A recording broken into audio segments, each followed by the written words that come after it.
Hey there, gamers. Welcome back to Cryptic Gaming. I hope you've been having a wonderful week. So, we are freshing off of the weekly reset or weekly, I guess you call it schedule maintenance. So, a couple things you're going to see. They're supposed to have fixed the Mega Fort where we were having issues with the wall not going past the second stage, and also where those walls would start healing themselves on the face of the fort. Supposedly they've addressed that issue. Also, for those who are running the mission, I forget the name of it, but where you had to go get the stolen brig and then travel back to the Mother of Shipwrecks, and it wouldn't allow you to dock. They worked on that last night too. So make sure you missions. Make sure that's going to work for you. Now, as we come over to Blackwood, we're going to check and see what kind of new items they brought in. They should have refreshed some of the weapons, hopefully, and even added some blueprints. So let's see here. We've got Campani Spirit Locker. We have the beam supports. Great if you don't have those. I do recommend that you add them. Phoenix Crest, this is a great one. It helps to taunt enemies. Good PvP armor too. Carronades, these are the flooding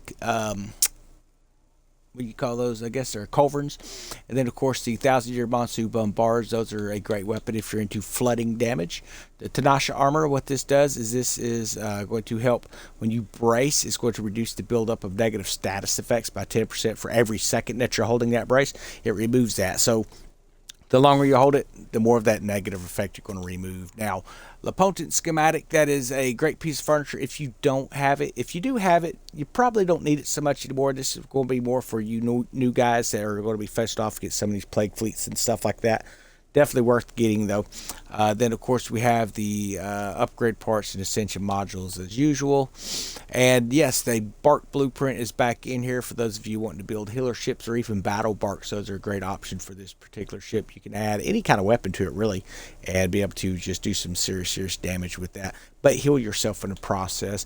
And it looks like we're getting a double blueprint this week. So they're going to have the Brig blueprint on here as well. For those who are unfamiliar with that, it's not the Brigantine. This is the Brig. It's a different ship. This is for auxiliary warfare. It has where you can add those spring loaders that are going to give you like the blighted shield, or you could have the spring load for mines and things like that. So great option for that. It really excels in those types of things if you're into that type of a gameplay as well. So it also offers some support. Very agile ship on the water. It has one of the best turning radiuses on there. So you should definitely pick both up. You might actually enjoy it. There's a lot of guys that enjoy that ship. So now, something else we want to look at is we want to see what kind of new bounties we've had added. Now, if you're wondering what I mean by bounties, that'll be, you can look at it a couple ways. The bounty board there, or you can go to the seasonal calendar to really shorten things up. So it looks like the Gloria Dorn fleet with the Ogre is still here. So we're going to be able to run that for another week. Then the Pirate Lords are going to be here. This is going to be giving you these bounties over on the bounty board for all those year one pirate bosses. And then of course the Jaws of Death sea monster. This is the Megalostari, not to be mistaken with the small one that you were fighting last week over in the far right hand corner. This is the Megalostari. This one is about twice the size of that one. So bounty board, we should be able to pick up these pirate lords, and it looks like the Megalostari is over here too. So that'd be good there. So you have Megalostari here. You can run that one solo, depending on what type of ship you're in. If you're up in the level 15 ship, you can run it. I do recommend jumping into a smaller ship and fighting that. It's just a lot of fun. See the size comparison between like a small sloop or a Badar against one of these things. A lot of fun. You can solo that if you play it right. Of course, Philip Lepest, starting with him, explain how to deal with him. He has an 800 piece of 8 bounty on him. You're going to want to have long range weapons to medium range, talking bombards and long guns, mortars, things like that. Now, while you can rush in on him with a demi cannon, you have to make sure you get back outside of his AoE, where he's going to send out a pulse. He'll pulse up and he'll send out a poison cloud that fills up a very large section of the map. You're not going to be able to hit him if you're using the demi cannons once he pulses that out. So you're basically just going to be helping destroy the plague ships on the outer perimeter if you're in sandbucks and things like that, not using a long range weapon. So I do recommend that you get in something like, a Garuda or even a schooner to really do some serious damage to this guy. Don't bother attacking him with poison weapons. You're not going to do anything against him using poison weapons, guys. Okay, now the Hubok twins. These fellas right here, 800 pieces, 8 bounty.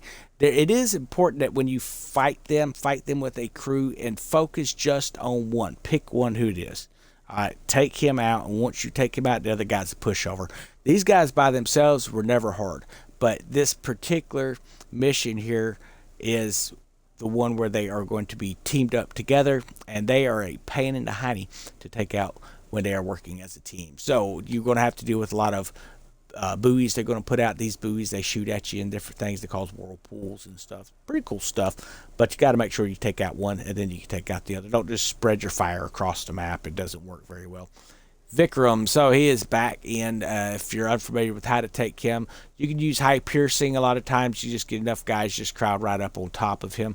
Now this is a level 16, so you're going to need to use a little bit of tact when you're doing that. It's not the same, level 12 that we were fighting here just a few weeks ago. So now on the map, where can you find these folks at? Well, you're going to be able to pick them up with those bounties, but you should be able to find the pest over here off the Dutchman's Camp, just northwest.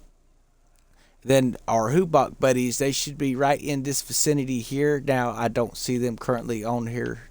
There they are, actually. Verse Remorse right here. And then we should see Vikram up here. Yep, Looming Shadows. So, does where your Pirate Lord's going to be. I do have a manufacturing buyout coming up, so I'm going to have to go come and grab that stuff. But yeah, it looks like a fun week ahead of us, guys. So, make sure that you team up with your friends. If you're looking for a team to crew up with, I actually am in the Banished Souls Discord community. This gaming community doesn't just cover this game. There's guys that play like Hell Let Loose, was it Helldivers, I think it is, and several other games that are out right now. A lot of folks are just kind of like really just into everything. So, but we do have a very large community here in Skull and Bones as well. So if you're looking for a team to play with, definitely let me know in the comments. We'll get you an invite to that. We will catch everyone later.